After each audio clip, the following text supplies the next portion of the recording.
bunch of the boys were whooping it up in the Mammoth Saloon. The kid that handles the music box was hitting a jagtime tune. Back at the bar in his solo games, that dangerous Dan McGrew, and watching his luck was his light of love, the lady that's known as Lou. When in from the night, which was 50 below, and into the din and the glare, there stumbled a miner, fresh from the creek, dog dirty and loaded for beer.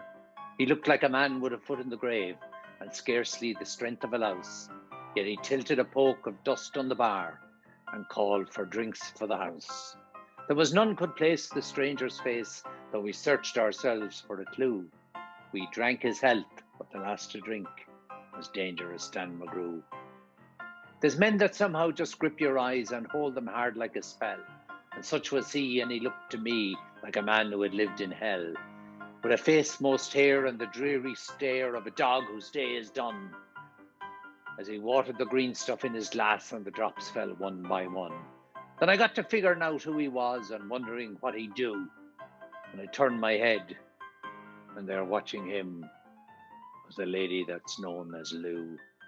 His eyes went rubbering round the room, and he seemed in a kind of daze, till at last the old piano fell in the way of his wandering glaze.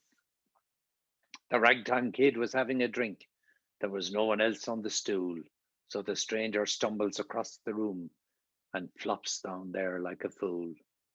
In a buckskin shirt that was glazed with dirt, he sat, and I saw him sway. Then he clutched the keys with his talon hands. My God, but that man could play. Were you ever out in the great alone when the moon was awful clear and the icy mountains hemmed you in with a silence you most could hear, with only the howl of a timber wolf, and you camped there in the cold and a half-dead thing in a stark dead world, clean mad for the muck called gold, while high overhead, green, yellow and red, the north lights swept in bars? Then you've a hunch what the music meant: hunger and night and the stars. And hunger not of the belly kind that's banished with bacon and beans, but the gnawing hunger of lonely men for a home and all that it means. For a fireside far from the cares that are, four walls and a roof above, but oh so crampful of cosy joy and crowned with a woman's love. A woman dearer than all the world and true as heaven is true. God, how ghastly she looks through her rouge, the lady that's known as Lou. Then on a sudden the music changed, so soft you scarce could hear, but you felt that your life had been looted clean of all that it once held dear, that someone had stolen the woman you loved, that her love was a devil's lie, that your guts were gone, and the best for you was to crawl away and die. 'Twas the crowning cry of a heart's despair, and it thrilled you through and through. I guess I'll make it a spread misere, said dangerous Dan McGrew. The music almost died away, then it burst like a pent-up flood, and it seemed to say, repay, repay, and my eyes were blind with blood. The thought came back of an ancient wrong, and it stung like a frozen lash, and the lust awoke to kill, and the music stopped with a crash. And the stranger turned, and his eyes they burned in a most peculiar way. In a buckskin shirt that was glazed with dirt, he sat, and I saw him sway. Then his lips went in a kind of grin, and he spoke, and his voice was calm.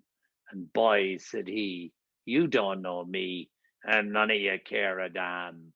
But I want to state, and my words are straight, and I bet my poke they're true, that one of you is the hound of hell, and that one is Dan McGrew.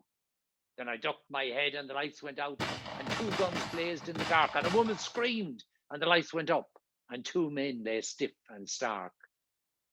Pitched on his head and pumped full of lead was dangerous Dan McGrew, while the man from the creeks lay clutched to the breast of the lady that's known as Lou. These are the simple facts of the case, and I guess I ought to know. They say that the stranger was crazed with hooch, and I'm not denying it so. I'm not so wise as the lawyer guys, but strictly between us two, the woman that kissed him and pinched his poke was the lady that's known as Lou.